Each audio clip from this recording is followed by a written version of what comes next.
Hey loves, welcome back. So today I want us to talk about some of the things that I feel will make it difficult for you to settle in your new place or living alone. Living alone or deciding to go live alone is a very huge step, and there are some things that you might encounter if you are not properly ready or if you did not plan for it properly. So, one of those things is going to be like, what should your house or your room or your apartment look like? I know some of us already have like plans and images of how we want to decorate our rooms, and most of the times, those plans that we have never really materialize because then it's a different reality when you actually move into that house. Because now you will find out that there are some other things that you need to spend money on apart from the beddings and the duvet and the curtains that you have planned for. So one of them is going to be like what you should have in your room, and I'm going to advise that you start small. If you're moving into a new apartment, you don't want to fix everything at once immediately because it's not realistic, unless of course you're not the one taking care of it. Maybe you're not the one paying for it. But if it's going to come out from your pocket, it is best to start small. At least secure your bed and secure your hangers for your clothes. Those are two very important things that you need to secure in your new apartment so that when you wake up from your bed, you can wear your clothes and head out to work. So, secure those things very first, and then you can now start planning on what next you want to add to the room to make it more welcoming and lively. And I'm going to advise that you make your room as minimalistic as possible. I'm talking to people who are working on a budget, people who are not able to afford everything at once. Because wanting to afford everything at once might mean that you may have to forfeit taking care of other necessary needs that you might have too. So instead of focusing on trying to equip the whole room or apartment at once, you just find the necessities. You might not even need to bring in the couch or televisions yet. Let's make sure that our windows have their curtains, we have a mattress on our bed, and we have like a place to hang our clothes. That is first.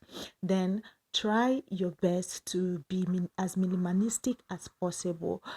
Don't try to bring in several cupboards or several furnitures because then you start struggling with what to fit where and how to fit what. And by the time you know it, you would have spent money on things that were not really necessary, right? Then another thing I'm going to advise is that you try to make your room have a bright color. If your room has a very bright color, then there is little you can do to make it comfortable. If you have a room that is colored blue or purple or all those colors or green, then it might feel a little bit somehow. It might feel like you want to add more things to it. But if it is like milk color or off white or white, then just being in the space alone, you feel like the room is already welcoming. So all you have to do is just add a little bit of small finishing touches and your room is good to go. So consider making the painting brighter colors so that you have minimal things to put in. I know that some people consider rooms that have interior painting of white as people that are poor. According to what I heard, that people in US see it as poverty, but I don't. I actually see it as luxury. If my room is white, plain white, I feel more comfortable. I love white. I love bright colors. I love light. So anything that will make my room feel bright makes me feel luxurious. I don't know what they're talking about. So, but that is one of the things that I think you should consider so that you don't run out of cash that you're supposed to use to sustain yourself before your first salary or your next stipend comes in. Another thing is that you might encounter is having to afford everything that you might need. My advice is for you to find charity shops. Back in Nigeria, we call them okay or Kreka or fairly used clothes. Abroad, they are called charity shops, fairly used stuffs. So try to find fairly used things that will help you minimize money. For example, if your iron, pressing iron, if a pressing iron costs, let's say, like £15, in a charity shop you might find it like £2 or £3. That means it has saved you a whole lot of money that you would have spent, because most of these things are still good. They are just people who no longer want to use it, they now decide to give it to charity shops, and those charity shops will just put any price on it just to make money off of it, not just to throw it away. So most of these things are still good. People go as far as buying clothes from charity shops because they are cheaper, right? So it's best to start there, because I mean, nobody is going to ask you where did you buy this cloth before they tell you whether it's fine or not. When you wash it and wear it out, nobody knows where you bought it and how much you bought it. So if you are going to be living away from home, I'll advise that you do everything possible to make sure that you save as much as you can, so that you are not stranded or start depending on anybody to save you.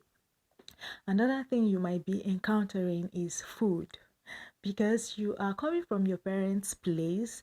It's not going to be very easy for you to learn how to shop for one person, because let's say, for example, in your family you used to go to the market to buy stuff for the family, so you already have an idea of what can feed the whole family.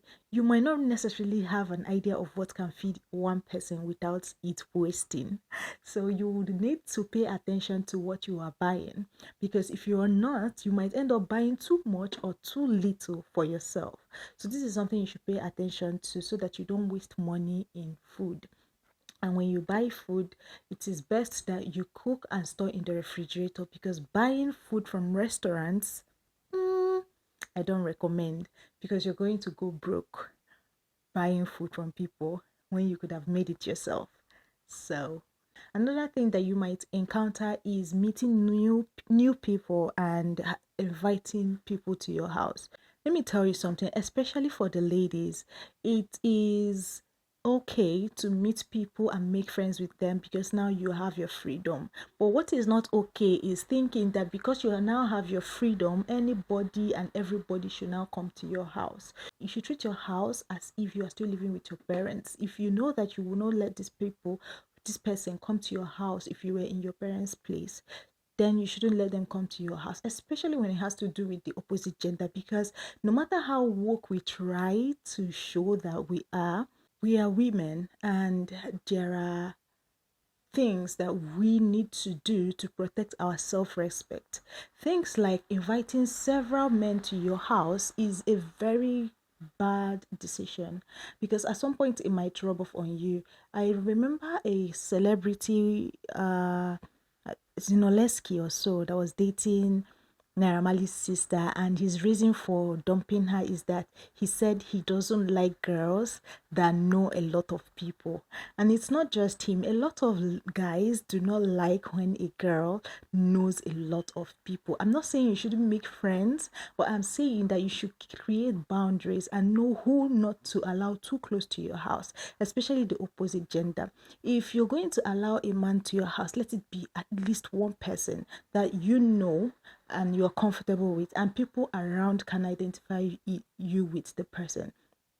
When people see that there are several people going in and out of your, especially the opposite gender, when people see that as a girl you have different men coming in and out of your house, even if you have nothing else to do with them, just that they are friends, there will be assumptions about your character and who you are. When you decide to now get into a relationship, the man or the person you'll be dating will still see you as somebody who is too open. No matter how much of an English you speak to explain to this person that there is nothing between you and these people, it will be hard for them to accept. Growing up, this is something that I held on to very, very early. As early as I started working, I never allowed, no, even if I was dating you, you cannot come to my house. As the highest you can come is to come around our street and I'll come out and meet you. And it was something I learned from growing up with my cousins. You never invite anybody close to the house. The only time I was able to allow anybody visit me was in Turkey, and this person was someone that every other person knew as my friend. So I didn't let, and I have so many other friends too, but I didn't want everybody to keep visiting me so that I don't have issues with my reputation or anything. So you have to be very careful, unless of course the person that is visiting you is probably coming from a different city, which is excusable. That means the person is not going to be coming like every day. Or august visitors, like people that, okay, you just want to show your house for the first time and they won't have to come back again. People like elderly friends or your pastor or something like that, then it's fine, because these people are not going to keep coming to your house. But if you have multiple friends, whether you have anything to do with them or not, for the fact they keep coming to your house, it is going to rub off on your reputation, and you will not have the time to explain to each and every one who has an idea of who has an opinion about it, to tell them that I don't have anything I'm doing with these people. They are just friends that come to visit. You don't want that. So now that you're moving into a new place, make sure you monitor who visits you and who cannot visit you.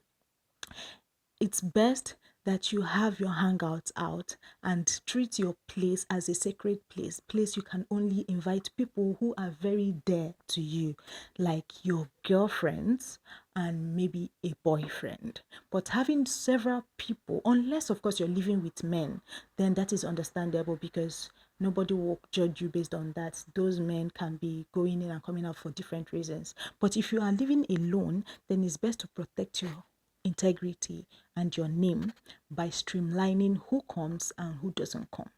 And finally, try your best to make sure that you keep up with your agreement with your landlord. Like, this should not even be overlooked. Try your best to make sure that you have the best relationship with your landlord. I did not say go and sleep with him. Oh.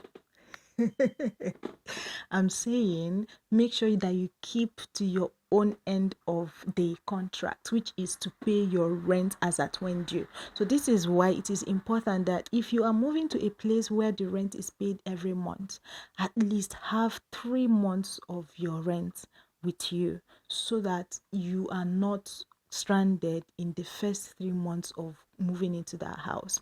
If you are moving into a place that is paid every year, then it's different. You must have gathered your money before renting the place. So for one, you have a whole year to plan for the next rent.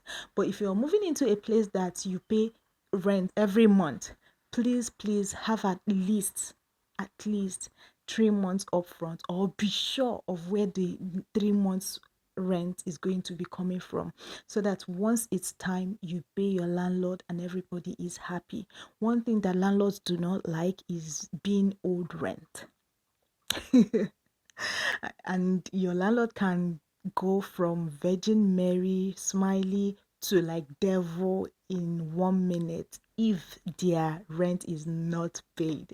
So make sure you are looking out for yourself and protect yourself now that you are going to be living on your own. Thank you for staying up to this point. If you have anything else you want to add, please leave it in the comment section. Let's talk about this, okay? And see you in the next episode. Ciao.